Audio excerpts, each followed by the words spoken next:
You have entered the Retro Realm. You are in the Game Master's Den.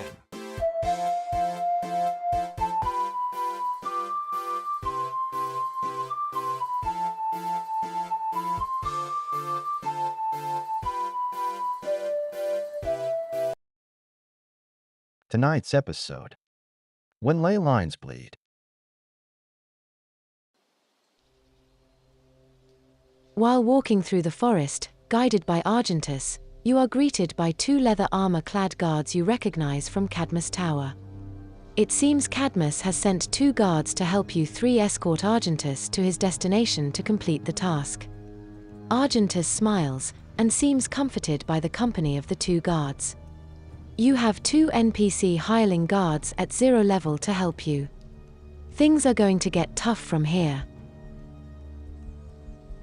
While traveling around noon, though the light is weak and filtered through mostly bare branches overhead, it casts long, distorted shadows. The air is cool and damp, carrying the scent of decay and something vaguely acrid. The path ahead is completely choked by a dense, menacing wall of thorny vines, brambles, and skeletal-looking bushes, stretching perhaps 30 to 40 feet deep. The path has room to walk through but will snag and scrape you if you simply continue walking.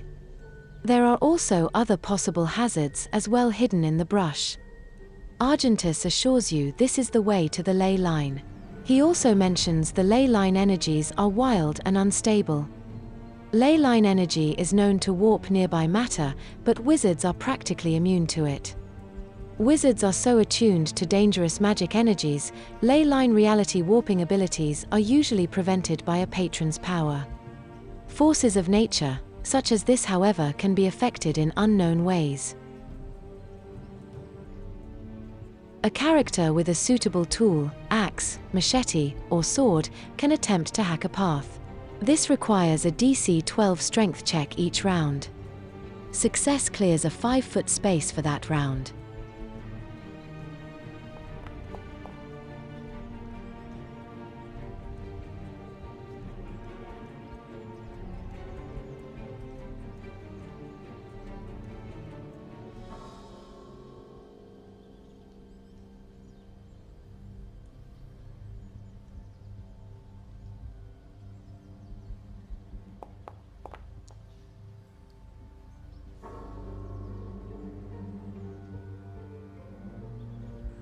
Each round spent actively moving through the thicket requires a DC 10 agility check to avoid minor cuts and getting snagged.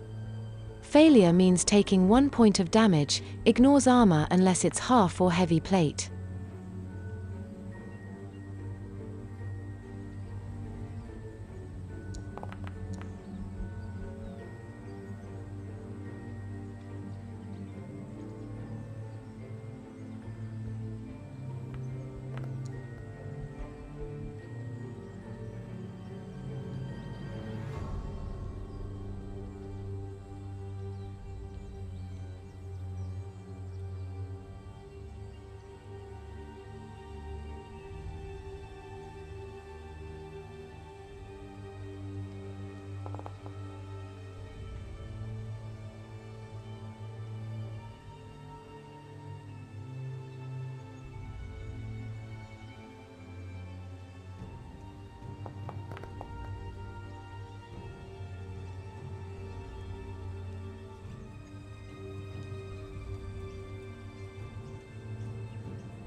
Scraped and torn, the party finally bursts through the last, grasping tangle of thorns.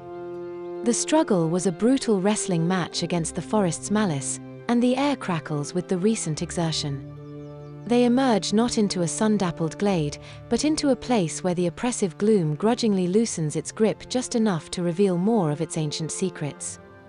Afternoon here is less a shift in light and more a deepening of shadow. The weak, diffused light that filters down through the dense, high canopy is the color of bruised plums, barely illuminating the forest floor.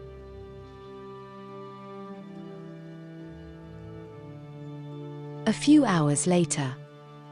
The time is late afternoon, almost evening, and the already weak sunlight struggles to penetrate the thick canopy, casting long, distorted shadows. Fallen leaves carpet the ground in shades of brown, red, and decaying gold.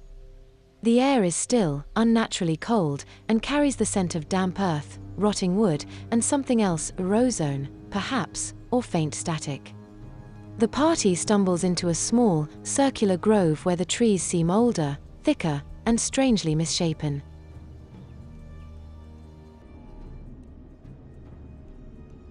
The air grows colder here, biting at exposed skin. The usual sounds of the forest, the scuttling of small creatures, the call of distant birds, are absent. An unnatural stillness hangs heavy. You tread softly on fallen leaves, noticing the trees in this grove are ancient, their bark thick and deeply grooved, trunks gnarled like arthritic knuckles. As your eyes adjust to the dim light, you notice subtle movements that aren't caused by wind. The bark seems to shift and ripple. Grooves deepen, forming hollows that resemble eye sockets. Then, within several of the largest trees surrounding the grove, pairs of malevolent, glowing red eyes flare to life, fixing upon you. A low, multi-voiced moaning sound begins, seeming to emanate from the very wood itself, vibrating through the soles of your boots. These aren't tree folk, tree ants, or ant-like creatures. They feel spectral, like angry memories given form within the ancient wood.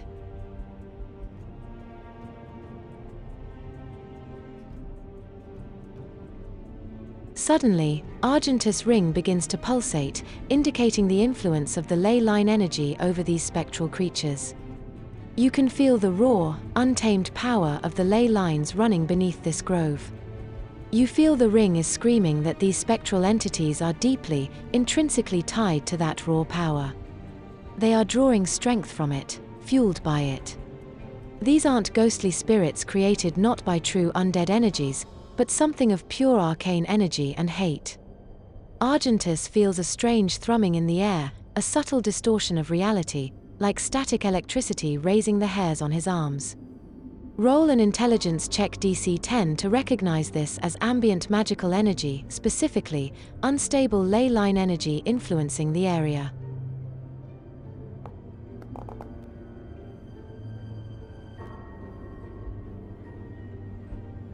Argentus feels the strangeness but can't pinpoint its precise source and magical nature. He can feel the ley line energy flowing through the ring, like a heartbeat. But Argentus can't quite identify its unique signature or any information beyond the obvious magical ghost-like manifestation. I want Argentus to try to reason with the ghosts, but we have our weapons ready just in case. I want him to show them we mean no harm. I want to make an intelligence roll to identify their religion or practices or offerings to their god to appease them.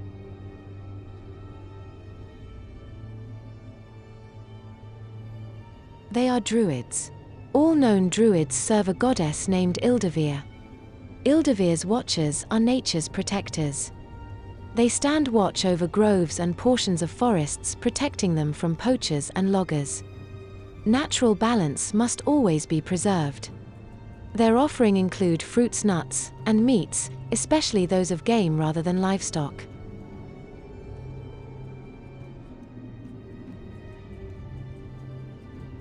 I'm going to mention this information to Argentus. I want to offer at least a day's worth of rations to the spirits. I want Argentus to explain we mean no harm, and we need safe passage in order to fix this imbalance in the forest. If we are allowed to pass through the grove, we swear to commune with the energies and try to end this curse of sorts.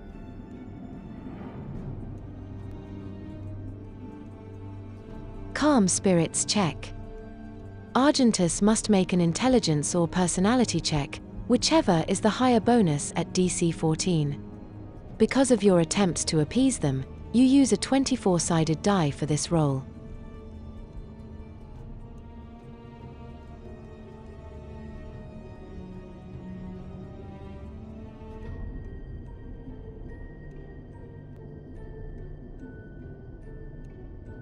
Blue energy ripples from the ring outward, enveloping the druid trees. The moaning lessens, the red eyes dim slightly. The feelings of immediate hostility and hate recede. The spirits convey fleeting impressions and feelings. Protect. Balance. Intruders. Eldritch wrong. Leave. They are momentarily placated but still wary. The party can now pass through the sacred grove without being attacked. As you walk through the grove, slowly all the energy dissipates, and you are back in the deep forest, continuing your journey. You continue traveling through the ancient forest. You are aware your group has been exploring parts of the forest rarely disturbed by mortals. Towering, gnarled trees form a dense canopy. The ground is perpetually thick with damp, decaying leaves, and thorny vines snake across the path. You've been pushing through the ancient woods for hours now. The path, little more than a deer trail, is winding and overgrown. Above you, the canopy is so thick that even at midday, the light struggles to penetrate, but now the sun is bleeding fire on the horizon behind you, and its last rays are rapidly being swallowed by the towering, skeletal trees and the deepening gloom between them. The sun is sinking fast, casting long, distorted shadows. The light is dim, a hazy, pale orange filtering through the upper branches. A chill wind rustles the leaves, carrying faint, unsettling sounds. The air grows colder, carrying a damp, earthy smell mixed with something else you can't quite place, perhaps the scent of decay, or just the breath of the ancient forest itself. The cheerful sounds of birdsong have long since faded, replaced by an unnerving, profound silence. The only noise is the sighing, mournful wind whispering through the highest branches. It is a sound that feels less like air moving and more like the forest itself exhaling sorrow. The shadows are pooling thick and black beneath the gnarled roots and between the tightly packed trunks, stretching long, distorted fingers across the path ahead. A primal instinct prickles at the back of your necks. Something is wrong. The sudden silence isn't natural, it feels heavy and oppressive. The PCs must make a perception check using Intelligence DC 12.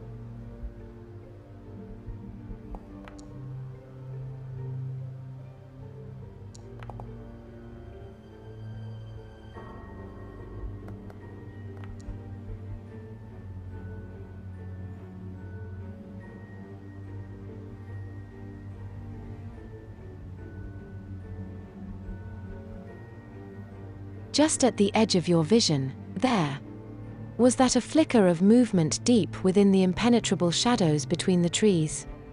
A shape that didn't quite belong, gone before you could properly focus on it.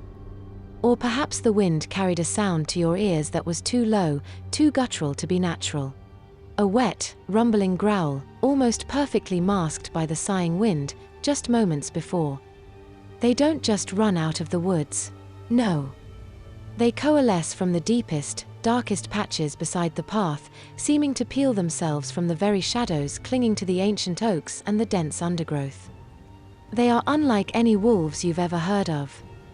They are large, unnaturally gaunt forms, their bodies stretched and starved, their very essence appearing to be woven from the deepest, light-devouring shadows of this ancient wood. As they emerge, their outlines don't hold firm. They shimmer and distort like heat haze rising from a charnel pit, or like static on a dark image, making them incredibly difficult to focus on directly. Their forms waver and blend into the encroaching darkness, making it hard to tell where the wolf ends and the shadow begins. Instead of fur, Their bodies seem covered in a slick, shifting darkness that seems to actively absorb the last vestiges of light. Their heads are long and sharp, and from within the depths of their shifting, shadowy forms, 2 points of faint, malevolent red light burn like dying embers, their eyes, filled with primal hunger and the cold dread of the forest itself. These are not normal wolves. They are formed from the forest's deepest shadows and primal fear, given predatory form. They surge forward with unnatural speed and utter silence. Their paws make no noise on the leaf litter as they lunge at you. Roll initiative. Prepare yourselves.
I haven't been narrating combat very well, but I hope the visuals have shown my attacks, as well as the wolves.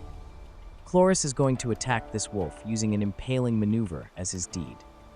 If I hit and kill the wolf, I want the excess damage to transfer to the wolf directly behind, and my character standing in the space occupied by the fallen wolf.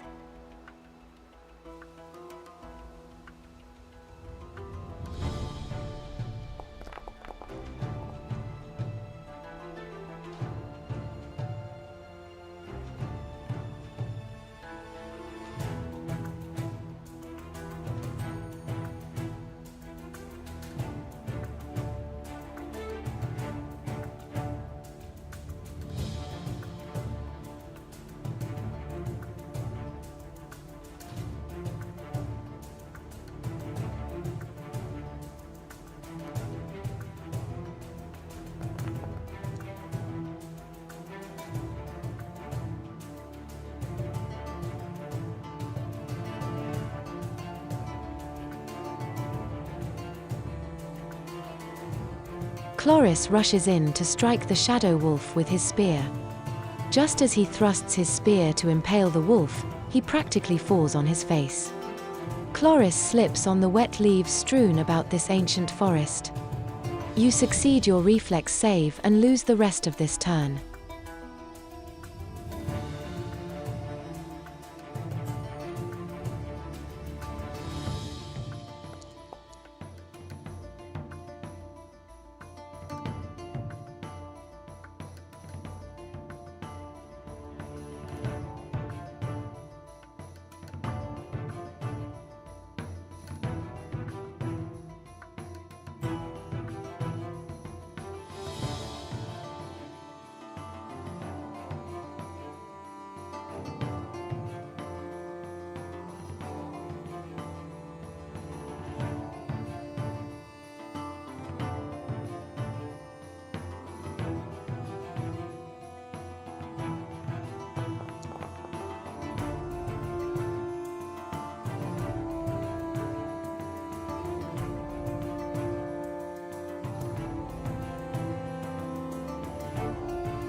The NPC guard has a healing salve to rub on Matthias' wounds and treat his injuries.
With Chloris' turn in combat, I want to repeat the same action I attempted previously, hopefully without the fumble.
Chloris steps into his mighty thrusting attack with the spear. His attack roughly impales the gaunt, shadow wolf as it lets out a faint whimper. With a roar of raw anger and ferocity, Chloris continues his spear thrust into the umbral beast that is behind the previous.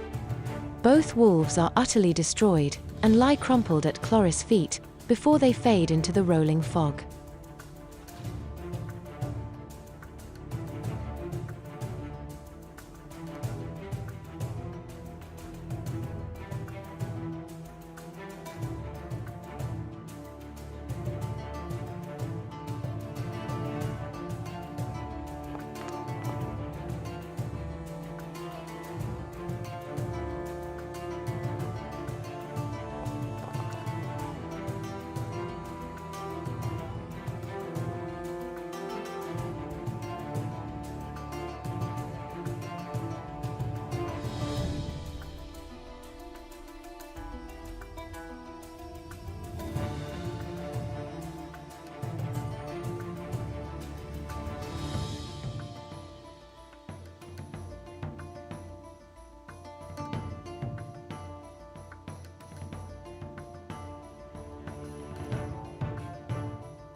The raw scent of damp earth and decaying leaves hangs heavy in the air, thick with the metallic tang of spilled blood. 15 minutes past sunset, the late autumn forest is a skeletal place, stripped bare by the encroaching cold. The last vestiges of twilight bleeding away to bruised purples and deepening indigos overhead. Gnarled branches, like the clawed hands of some ancient, unseen horror, reach across the fading sky. Your group stands huddled, silhouetted against the gloom, Cloris holding his lantern aloft. Matthias kneels beside the mauled, sprawled body of Geras, the Guardian. His lifeblood, a dark stain on the fallen leaves, a spiked mace clutched in his stiffening hand. He died defending Argentus. Argentus, the frail, sickly young apprentice, sobs uncontrollably, his small frame racked with grief and terror. Tears carve clean streaks through the grime and sweat on his face. He stares at Geras's unseeing eyes, his voice a broken whisper.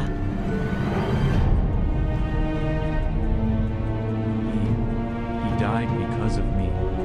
I did nothing. I'm useless. It was the ley line. I know it. It drew them here, and they found us. I can't do anything. I can't help anyone, not until I finish this cursed quest. His gaze, when he lifts it, is fixed and desperate, filled with a terrible self-recrimination. Standing a little apart for the others, the sole remaining hireling, Renfry, is a study in grim apprehension. His face is pale, eyes darting nervously into the deepening shadows between the trees. His spiked mace hangs loosely in his hand, a tremor running through his arm. The easy confidence he might have once possessed has been thoroughly shattered by the brutal speed of the attack and the loss of his comrade. He looks from the corpse of Geras to the weeping apprentice and back to the menacing forest. His shoulders slumped with a palpable lack of conviction in their ability to face whatever else the darkening woods might hold. Roll a morale check for the remaining guard hireling. 1d10, you must roll 6 or lower.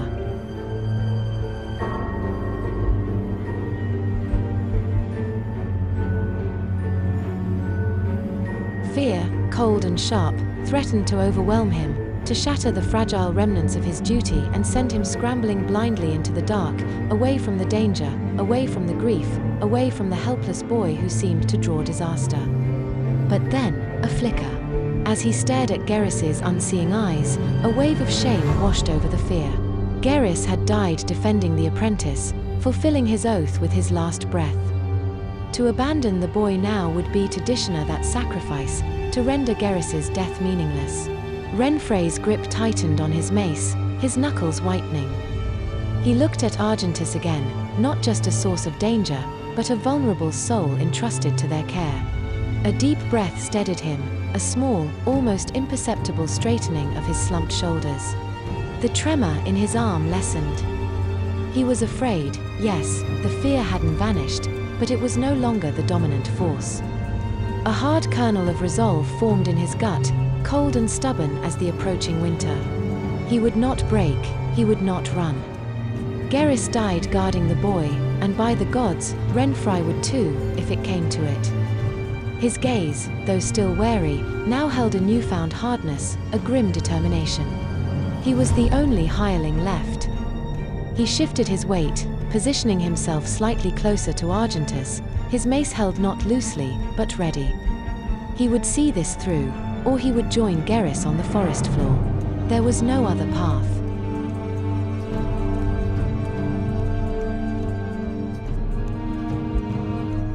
Suddenly, the air crackles with residual energy as Argentus, trembling but with eyes now blazing an ethereal blue, kneels on the ground.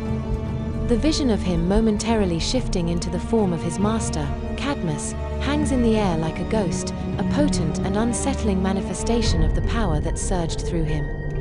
The short, sharp scream still echoes in the ears of the group, a stark contrast to the sudden, profound silence that has fallen now that the blue energy has vanished.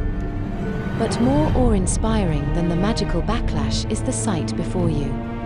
Emerging from seemingly nowhere, a path of brilliant, glowing blue light unfurls across the landscape.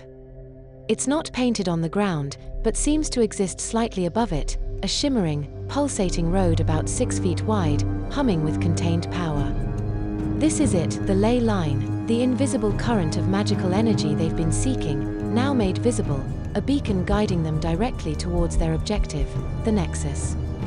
The journey, fraught with uncertainty, has just been given a clear, luminous direction, thanks to Argentus's unexpected and dramatic surge of power. You push deeper into the woods, the ground growing strangely uneven. The air crackles now, not just with cold, but with a faint, high-pitched whine that sets your teeth on edge. The last vestiges of twilight bleed away completely, plunging the forest into true, oppressive night. The trees ahead. They're not just gnarled anymore. Their bark seems to pulse with a faint, strange azure light, and some of the decaying leaves on the ground glow with an unnatural intensity. A patch of ground ahead seems to shimmer, as if viewed through heat haze, even in the chilling air. This is it. This is the place. You stand at the Nexus, where the whispers of the world's hidden veins scream into reality. The ground here is churned, scarred by unseen forces. 2 ancient, towering oaks, split and twisted as if struck by lightning 1,000 times over, stand sentinel, their exposed wood glows with that same strange azure light. Between them, the air swirls. It's not wind, it's a vortex of raw, discolored light that seems to coil and writhe like something alive, crackling with shades of blue and violet. The familiar sounds of the forest, the rustling leaves, the distant hoot of an owl, are muted here, drowned out by the low hum of unstable power. You feel a prickling on your skin, the hair standing on end, the cold seeming to sink into your very bones. Argentus takes a shaky breath, clutching a worn book and a handful of strange components. Here, he whispers, his voice tight with a mix of fear and resolve. This is where I sever the tie. I have to. Before it consumes me completely. He moves towards the center of the swirling energy, kneeling down. He spreads out his components, his hands trembling slightly, but his focus absolute. He begins to chant, his voice low at first, then rising, the strange, guttural words feeling alien and powerful in the night air. As Argentus chants, the swirling vortex of blue and violet light between the oaks intensifies. It crackles louder, spitting sparks that vanish before they hit the ground. The air grows heavy, thick with the smell of ozone and something else. Something metallic and sour, like blood and old iron mixed with the scent of a lightning strike. The ground beneath your feet vibrates slightly. The swirling light begins to deepen, to darken, drawing inwards like a terrible, hungry maw. Argentus' chant reaches a fever pitch. The vortex gives a sudden, violent lurch. It's not just light anymore, it's ripping open. A tear appears in the very fabric of reality, a jagged wound of absolute blackness framed by crackling, unstable energy. And from that tear, something moves. It steps through, not walking, but seeming to coalesce from the chaotic energy in the air itself. It's vast, filling the space, its silhouette the size and width of a heavy farm cart stood on end, towering perhaps twice the height of a tall man. Its form is wrong. It's not solid flesh and bone. It's a shimmering, vaguely humanoid shape made of pure, crackling energy, shifting and reforming constantly, a whirlwind of blue, blue-violet, purple, and azure light. It hums with contained power, a low, resonant frequency that vibrates in your teeth and makes the hair on your arms stand on end. Its form is unstable, flickering like a dying fire, but its size is undeniable, a hulking mass of uncontrolled magic. It has no discernible features, no face you can recognize, just that shifting, terrifying bulk of raw power, born of broken things. It seems to look towards Argentus, drawn by the energy he's channeling, by the wound he's opened. And as it stands there, coalescing from the tear in reality, the environment around you reacts. The air temperature plunges instantly in one spot, then flares with sudden, intense heat in another. Shadows writhe. A distant shriek echoes through the trees that you know isn't a normal animal.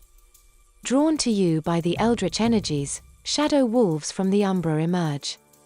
The nexus, the place where reality is bleeding, is tearing itself apart around you as this thing arrives.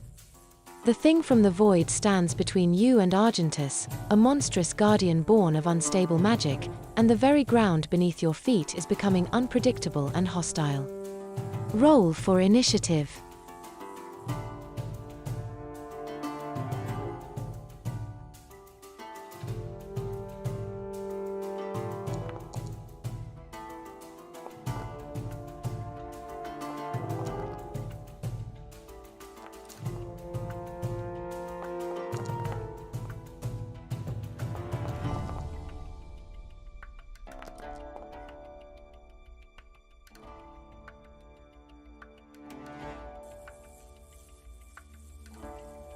As the shadows writhe and come alive with arcane energy, the umbral wolves seem to stalk closely behind, awaiting prey to enter their shadowy hunting ground. The wolves' glowing red eyes moving ever so slowly toward your group.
Never mind, I did a double move first.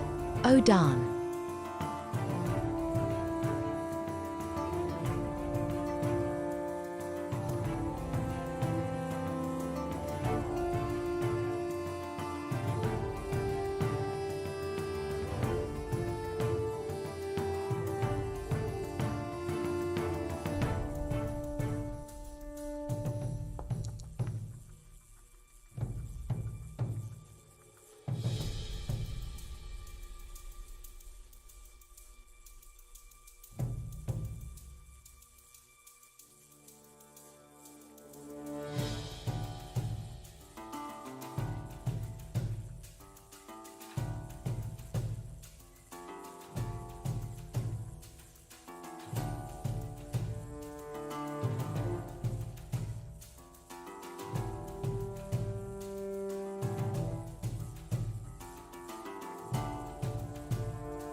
Matthias is going to perform a mighty deed. Using his long sword, he is going to slash at the Chaos Elemental left leg, attempting to stagger it.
Chloris is going to perform a mighty deed.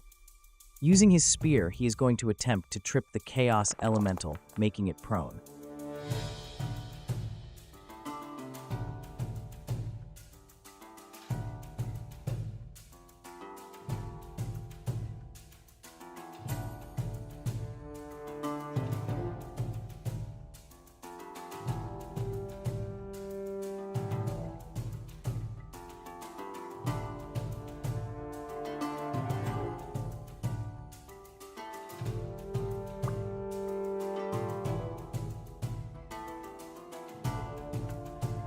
The mighty deed does not occur, but your thrust heavily damages the energy creature.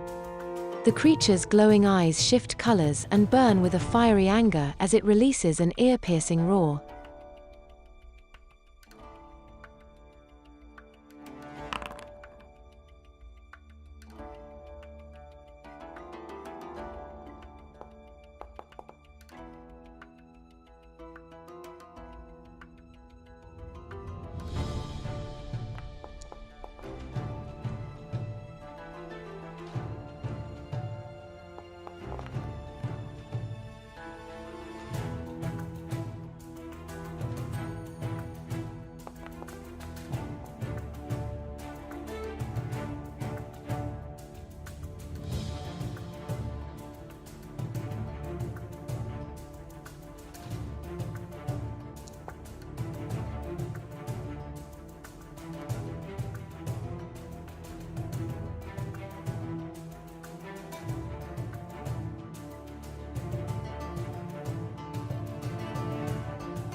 As the ritual reaches its crescendo, the Guardian is ferociously attacking the party. The air crackled and thrummed with an unholy energy as Matthias, a grime-covered warrior forged in battle and hardship, with his lucky long sword gripped tight, advanced upon the monstrosity. The towering aberration's appearance was a shimmering fluctuation of chaotic energy, vibrant blues, deep blue violets, regal purples, and luminous azure light. Meanwhile, across the glowing nexus, young Argentus knelt, his typically sickly frame trembling, his brow furrowed in intense concentration. Argentus channeled the potent energies of the nexus, a swirling confluence where the two powerful ley lines met, attempting to complete the ritual to mend the cosmic wound that birthed the Guardian. His fragile vessel meagerly stood against such immense forces, but his will was iron. As Matthias, with a battle cry that seemed to momentarily cut through the cacophony of magic, delivered a final, decisive strike with his gleaming long sword, the Guardian shrieked, a soundless, inward implosion of energy. There was an instantaneous, blinding flash of pure white light that momentarily bleached the color from the world, followed by a deafening boom. A sound that wasn't just loud, but seemed to momentarily warp the very air around it, shaking the earth and echoing deep within one's bones. The towering elemental Guardian dissolved into a final burst of chaotic light, vanquished. An intense surge of uncontrolled magical feedback, the dying scream of the elemental Guardian and the sudden completion of Argentus's work coursed through the nexus like a lightning strike. It slammed into Argentus, kneeling at the heart of the glowing lines. His body arched, a sharp cry escaping his lips, a mix of pain and astonished realization. As the raw energy integrated with the carefully channeled nexus power within him, a profound transformation began. The sallow, sickly pallor that had always marked him vanished, replaced by a healthy flush of color. His thin frame filled out, his muscles gaining definition, and he visibly grew taller, his youthful features gaining strength and vitality. Argentus was no longer the frail apprentice he once was. He stood, perhaps a moment disoriented by the sheer magnitude of the change, but undeniably free from the weakness that had plagued him. The air, which moments before had been thick and heavy with the suffocating presence of raw, unstable magic, now thinned and cooled to a normal, refreshing temperature. The nexus itself, a complex lattice of lines etched into the very earth, had pulsed with a searing white and vibrant gold intensity reflecting the furious power being channeled and fought. Now, it dimmed significantly, receding to a soft, hesitant luminescence, like embers cooling after a raging fire. The powerful ley lines feeding into this junction, which had thrummed with the palpable fury and boundless energy of an impending storm, subsided dramatically. Their radiant, almost blinding glow receded, diminishing steadily like powerful outgoing tides retreating from a shore. The overwhelming, intense magical feedback that had just surged through Argentus, triggering his dramatic physical transformation, now dissipated entirely, leaving behind only a lingering sense of residual warmth and tingling energy throughout the area, a pale echo of the overwhelming power that had just been unleashed. Most significantly, the rip in reality, that jagged, horrifying tear that had hung suspended near the nexus, its edges shimmering with nauseating, unnatural colors and distorting the light around it like a flawed pane of glass, began the process of mending. It wasn't a violent snap shut, but a slow, steady, almost organic drawing together, like a deep, terrible wound healing in the very fabric of space-time itself. As the rip began to knit itself closed, the sickening, discolored pallor that had affected the earth and plants closest to its corrupting influence started a rapid retreat. Twisted, misshapen branches, which had curled unnaturally and lost their natural vitality, straightened themselves out, visibly regaining their proper, healthy forms. The ground itself, which had seemed to ripple and shift in an unsettling manner under the tear's malevolent presence, solidified and settled back into stable earth. Vibrant, healthy greens returned to the leaves of trees and the blades of grass, replacing the sickly, deathly yellows, unnatural purples, and greyish hues that the tear's proximity and influence had imposed upon the natural world. A profound sense of calm, of stability undeniably returning after chaos, washed over the entire area as the last visible vestige of the rip in reality sealed shut completely, vanishing with a final, almost inaudible whisper, like a breath exhaled. The raw, dangerously unstable energy that had defined the location for so long was utterly gone, replaced now by the quiet, steady hum of a nexus restored to its natural balance, its wild power finally contained and no longer a threat. Argentus stood tall and vibrant at the heart of the dimming nexus. The sickly pallor was entirely gone, replaced by the healthy flush of robust vitality. His form had filled out, his muscles defined, and his height had increased dramatically, presenting the figure of a young man, perhaps in his mid-20s, radiating a potent, almost palpable energy. He blinked, looking around at the party who had stood against the elemental horror, a mix of wonder and dawning realization on his face. Turning towards Matthias and the others, Argentus offered a profound, heartfelt smile. His voice, no longer a reedy whisper but rich and resonant, filled the suddenly calm air. "Thank you," he said, the words carrying a depth of gratitude impossible in his previous state. "Thank you, truly. You have freed me in ways I didn't even know I was bound." He gestured towards the still softly glowing nexus, then back at his own body, marveling at his newfound strength. "I feel whole, more than whole. As I am now, unbound and with this vitality surging through me," he finished, his voice firming with conviction, "my magical knowledge, all that I am, is at your disposal. I pledge my loyalty to your cause, whatever it may be. I am ready to join your ranks." Just as the words left his lips, a sudden, sharp gasp escaped him. His eyes widened in shock, not at the party, but at something unseen, something flooding his mind.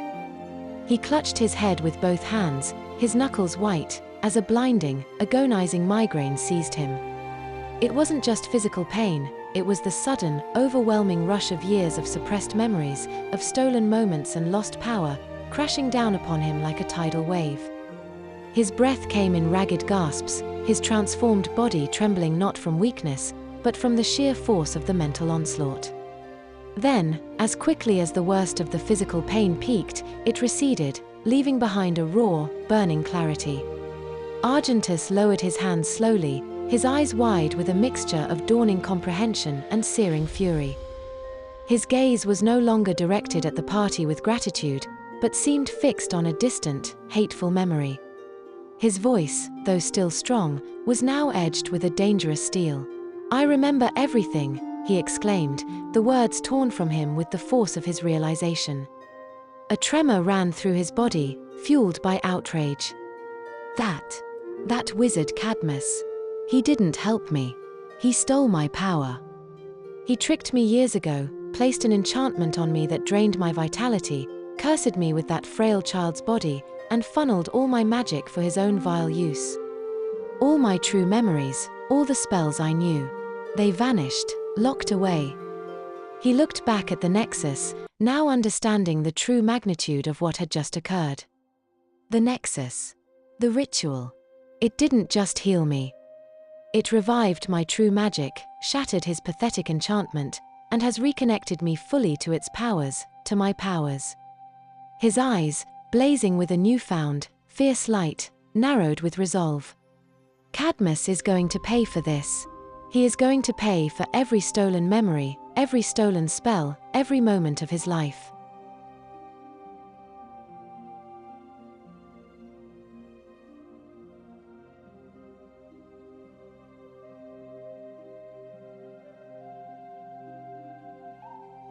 Okay, we traveled back to the tower, and now we roll to see the outcome of what's going to happen in this adventure. After we roll, we can flesh out the result.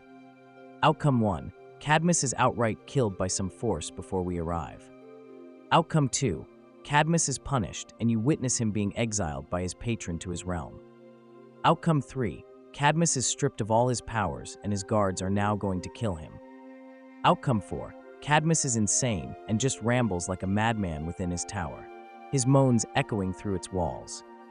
Outcome 5. Cadmus has been changed into some warped creature monster or pathetic being. Outcome 6. Cadmus stripped of his power alone, completely terrified of magic, and will not enter his tower.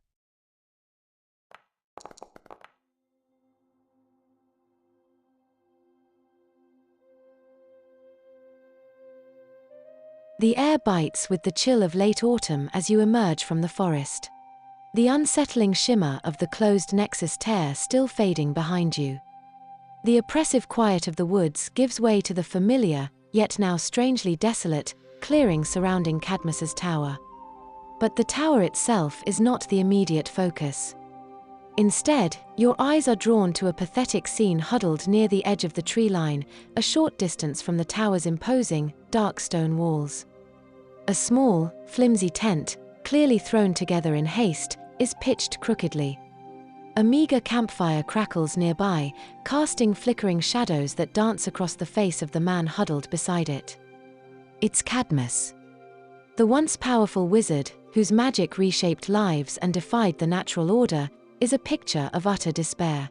His fine robes are stained and torn, his face etched with a terror that goes beyond mere fear.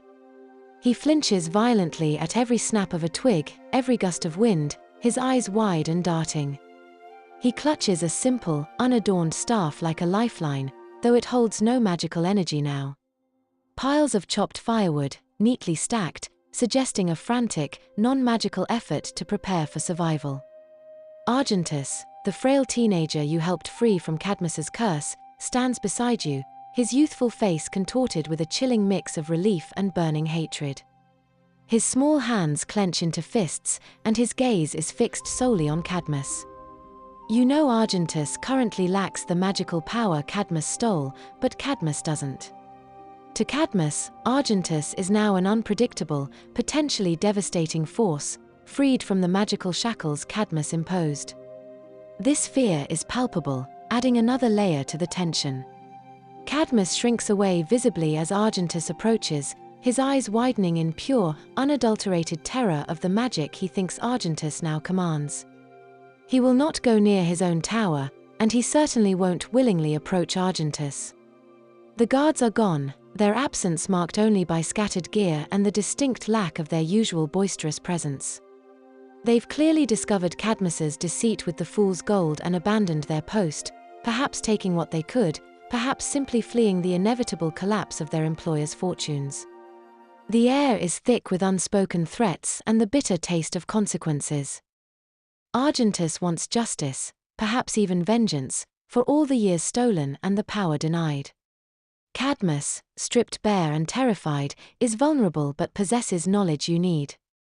He knows about your crystal globe, the broken rod of rulership, and the connection between your brass brazier and the elusive dryad would information vital for your continued quest.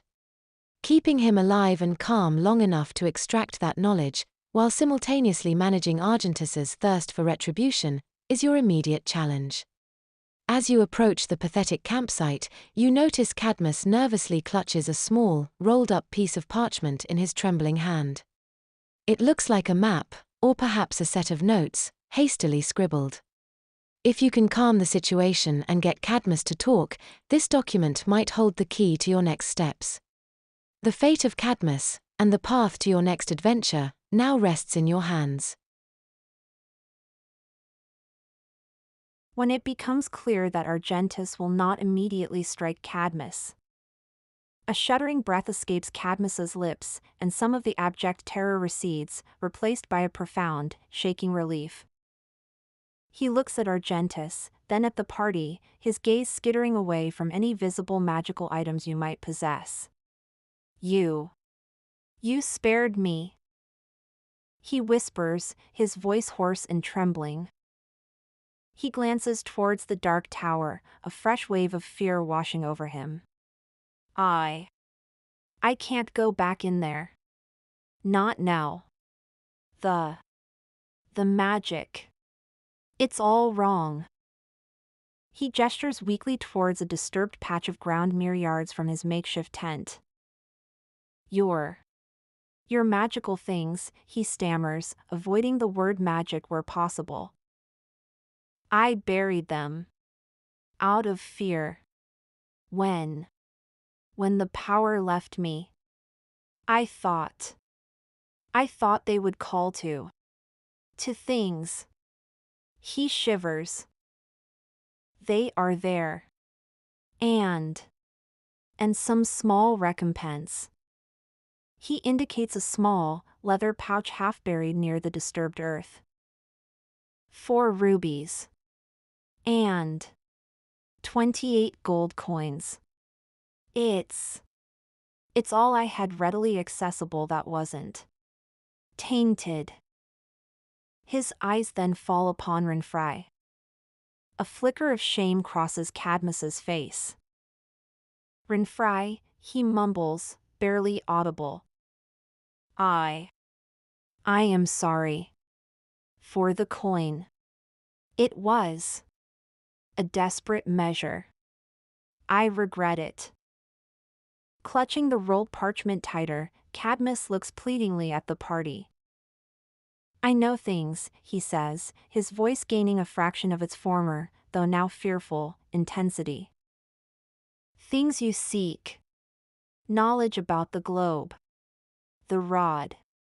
The brazier and the dryad wood. He holds up the parchment. This is some of what I learned. Before the change. He unrolls the rough sketch, his hands still trembling. It's a place to the north. Marked here. His finger traces a crude outline of a village near a distinctively gnarled, ancient-looking forest. There are tales of power there.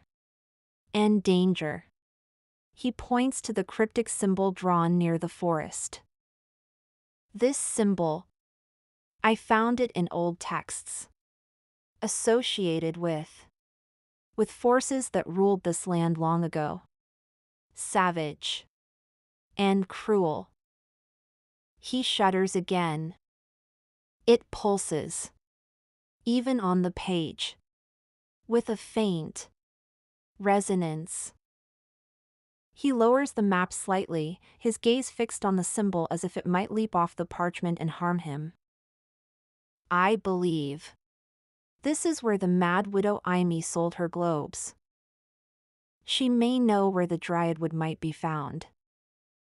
It's a place tied to the instability of the land itself, perhaps. Perhaps even to the events that led to this. He gestures vaguely at himself and the tower. I was researching it before I lost everything. He looks back at the party, his eyes filled with a mixture of fear and a desperate hope for leniency. I have no power now. No guards. No tower. I am at your mercy. He drops the rolled parchment to the ground, a gesture of surrender. If you will take me back to the temple to face judgment, I will go. I will not resist. Just keep the magic away from me. The map lies at your feet, a tangible link to a cursed land and the next step in your perilous journey. Cadmus, the once feared wizard, now a cowering, magic-phobic prisoner, awaits your decision.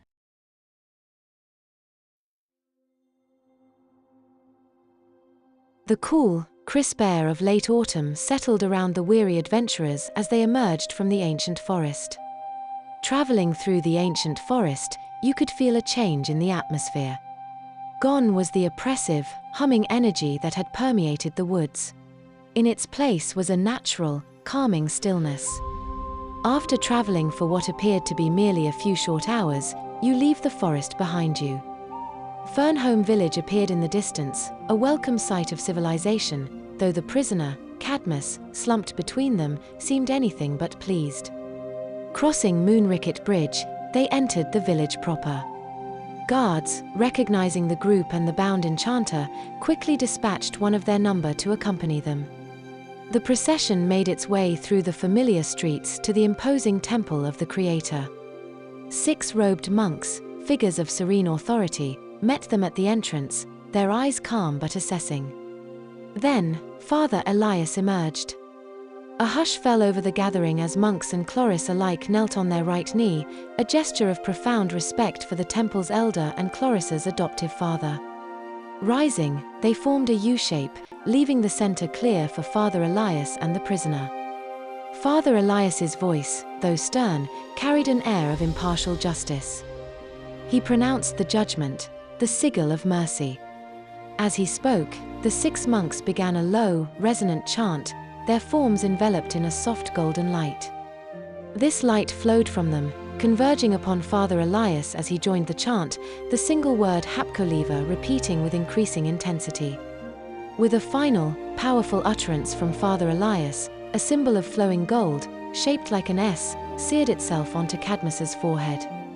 The enchanter gasped, his eyes wide with a sudden, profound exhaustion, and collapsed, unconscious. Father Elias thanked the group warmly for their service in bringing the enchanter to justice. From the temple's coffers, he paid them 100 gold coins, a generous sum to be divided amongst the party.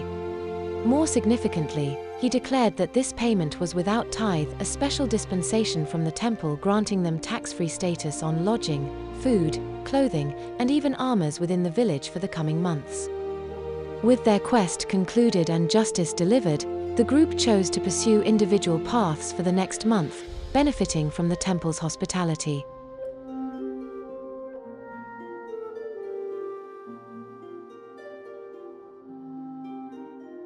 Chloris spent his days within the temple grounds, dedicating himself to rigorous training. Under the tutelage of the temple's martial masters, he honed his skills as a warrior, learning to better protect the peaceful monks. By night, however, the tavern called. Chloris found release from the day's discipline in the boisterous atmosphere, engaging in contests of strength arm wrestling, friendly brawls, and trying his luck at dice games against the locals and visiting merchants. His imposing figure and growing skill made him a formidable opponent in both arenas.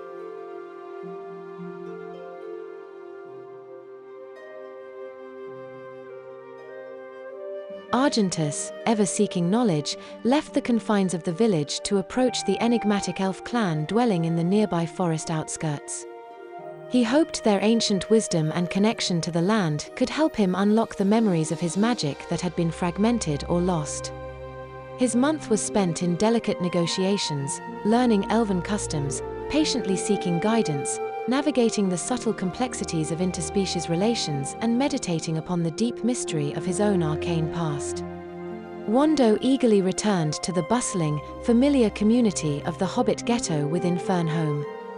His month was a whirlwind of retelling the grand adventure, the perilous forest, the strange magic, the capture of the enchanter. His primary audience was his cousin, Grindo, whose own attempts at adventuring had met with significantly less success.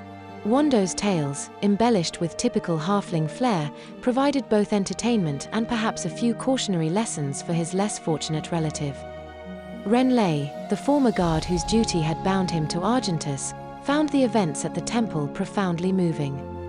The divine ritual, the raw power channeled through the monks and Father Elias, sparked a deep questioning within him. His secular path suddenly felt insufficient. Bidding farewell to his companions, he turned towards the temple, seeking answers and a new purpose. He was met at the entrance by a welcoming monk, ready to guide him on this new journey towards faith and service to the Creator. Matthias, remembering a promise made amidst the chaos, sought out Slick at the local inn. His month was spent catching up with his friend, sharing stories of their recent exploits. Slick is Matthias' only connection to his past. It brings him comfort, enjoying the camaraderie their long-standing friendship over shared meals and drinks in the warmth of the tavern.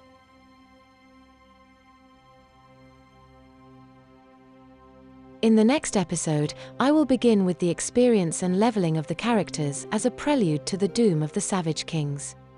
I will be re-rolling Argentus and Renfry as zero-level characters on Purple Sorcerer, using a funnel simulator, then showing you the results. I will then level 1 as a wizard character, showing you the rolls for spells and mercurial effects. I will then do the same with the cleric level 1, and show you how his abilities work in a nutshell.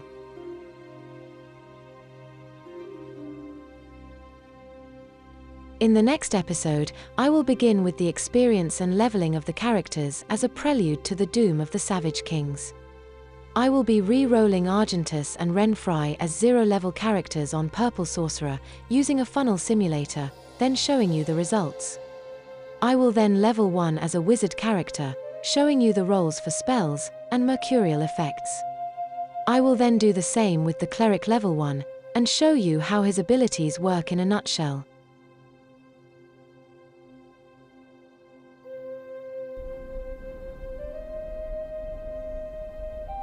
The first snows had dusted Fernholm village, clinging to thatched roofs and turning the well-trodden paths to slush underfoot.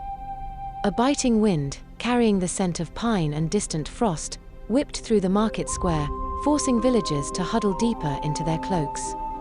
Early winter had arrived, wrapping the world in a stark, muted beauty that promised hardship before spring. Cloris stood by the frost-rimmed window of the tavern, with the rough parchment map clutched in his hand. A month had passed since the dangerous encounter with the wizard, Cadmus. In the month, he spent his time finding a rhythm between rigorous training and the boisterous release of the tavern, a welcome return to familiar comforts after their recent dangers. Yet, the map, it wouldn't leave him be. Even through the worn parchment, he could feel a faint, persistent thrum, a low hum that resonated with the memory of Cadmus' trembling finger tracing the crude outline of a village near that ancient, gnarled forest. Hyrat. Hyrat. The name whispers in your mind, linked to tales of power and danger, to symbols of forces that had ruled this land when the world was younger and crueler. The coins he'd come by, the meager pay for work, it was enough to see him through the lean months ahead, perhaps. But the thought of another winter confined to the village, a restless dissatisfaction gnawed at him. Cadmus's words echoed again, tales of power there, and danger. Power meant coin, perhaps. Danger meant the chance for glory, for the kind of experience that truly tested a warrior. And that symbol. It hinted at something ancient, something that stirred a primal urge for exploration, for understanding the deeper mysteries of this shadowed world. He looked out at the grey sky, the bare branches of the oak in the square clawing against the gloom. This was no time for settling. This was the time for action. He needed the others. Folding the map carefully, Cloris pushed away from the window and strode out into the biting air. His first stop was the edge of the Whispering Woods. He knew Argentus had spent his time seeking out the enigmatic elves dwelling there. The elves were reclusive, their paths hidden, but Argentus had a way of finding his way into unexpected places. Cloris searched the familiar markers, the places where the woods seemed to hold their breath, and call out for his companion, the map a silent promise of shared discovery. From there, he headed back towards the heart of Fernholm. The warren of alleys and cramped dwellings that made up the Hobbit ghetto. Wando would be there, no doubt among his kin. Wando craved excitement, stories to tell. A new quest, marked on a map pulsing with faint magic, would be an irresistible lure. The temple loomed next, its stone walls offering a stark contrast to the snow-dusted earth. Renfri had been drawn to the divine power he'd witnessed, seeking a new path within its hallowed halls. Cloris would seek him out, catching him during a quiet moment between his duties. Renfri greeted Cloris as a brother, and seeks to prove his worth to Father Elias. Finally, Cloris and the group made their way to the evening banquet at the village tavern. Matthias had spent his time catching up with a friend there, lodging and carousing for a month. The warmth and ale drawing folks together as the night grew longer. Cloris finds Matthias, sharing a drink with a scullery maid. Cloris unrolls the map, revealing the path to Hyrat and the promise of adventure, treasure, and the chance to finally step beyond the confines of Fernholm into the wider, dangerous world. The map felt heavier now, not just parchment, but a key. A key to unlocking their desires for wealth, for knowledge, for purpose beyond the coming winter's chill. Cloris pulled his cloak tighter against the wind and quickened his step. It was time to follow the map to Hyrat.